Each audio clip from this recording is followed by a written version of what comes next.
శ్రీమాత్రే పరమ పవిత్రమైన ఈ యాగశాలలో ఈ పరాభవనామ సంవత్సరంలో ఉత్తరాయణం వసంత ఋతువు వైశాఖ మాసంలో చతుర్థి అంటే 4వ రోజు చవితి రోజున సూర్యోదయం ఉండగా ఇప్పుడు పంచమి సమయంలో మనం ఉన్నాం. శంకర జయంతి అని పిలువబడేటువంటి మహాపర్వదినంలో మనం ఉన్నాం.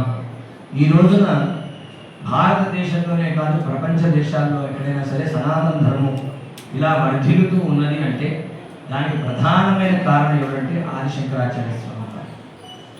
అటువంటి శంకరాచార్య స్వామి వారి జయంతి రోజున మన ఇక్కడ చండీ హోమ కార్యక్రమం మనం చేస్తున్నాం. చెప్పండి. శంకరం, శంకరాచార్యం, కేశవం, బాదరాయణం, సూత్ర భాష్య కృతౌ వందే భగవంతౌ పునః పునః. ఆయన ఎన్నో అనేకమంటే అభిప్రాయాలు అవన్నీ ఉన్నప్పుడు వాటన్నిటినీ ఖండించి అందరినీ ఏకతాటికి తీసుకొచ్చి భారతదేశంలో పంచమి పంచభూతేజి పంచసంఖ్యోపచారిణి పంచప్రేతాసనాసీన పంచబ్రహ్మస్వరూపిణి అమ్మవారి నామంలో పంచమి ఒక నామం కూడా అమ్మవారికి ఉన్నది. అటువంటి పంచమి తిథి అమ్మకి అత్యంత ప్రీతినటువంటిది. అటువంటి పంచమి తిథిలో అమ్మవారి యొక్క జన్మ నక్షత్రం మృగశిర నక్షత్రంలో అమ్మకి ప్రీతిన మంగళవారం నాడు శంకర జయంతి పర్వదినంలో అమ్మవారికి మేము చండీ హోమాన్ని చేస్తూ ఉన్నాం.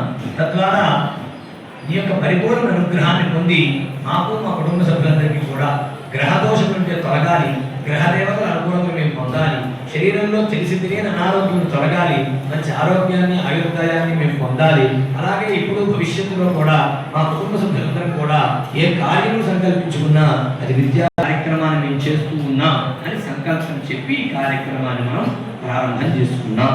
అయితే ఆరోగ్య ఉద్యోగనాధిప ఏ పని చేసినా ఏ పూజ చేసినా ముందుగా ఎవరిని మనం పూజించాలో ఆ స్వామిని మనం పూజించుకున్నాం.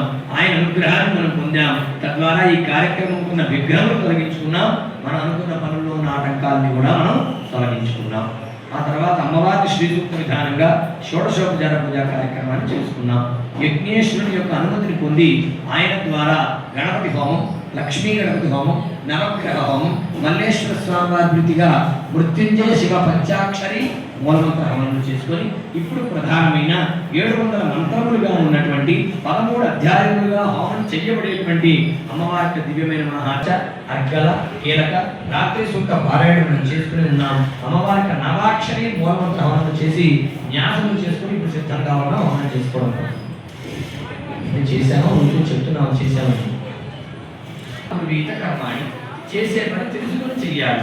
అలా తెలుసుకొని చేయడం వల్ల ఏమిటి మనకి కలిగే ప్రయోజనం? తెలుసుకోవడం చేస్తే ప్రజలు తగ్గదా అంటే తప్పుతుంది కొంత మేరకి. అది తెలుసుకొని చేస్తే సంపూర్ణమైన ఫలితాన్ని మనం పొందగలుగుతాం.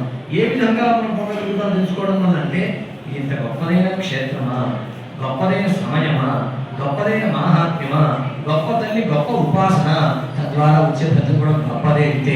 కాబట్టి నేను కూడా శ్రద్ధాశక్తిని గొప్పగా ఇక్కడ నిలపాలి అనే విషయం మనకి అర్థం అవడం వల్ల ఆ శ్రద్ధాశక్తిని మనం పరిపూర్ణంగా ఇక్కడ నిలపడం వల్ల అమ్మను విగ్రహాన్ని మనం పొందగలుగుతాం.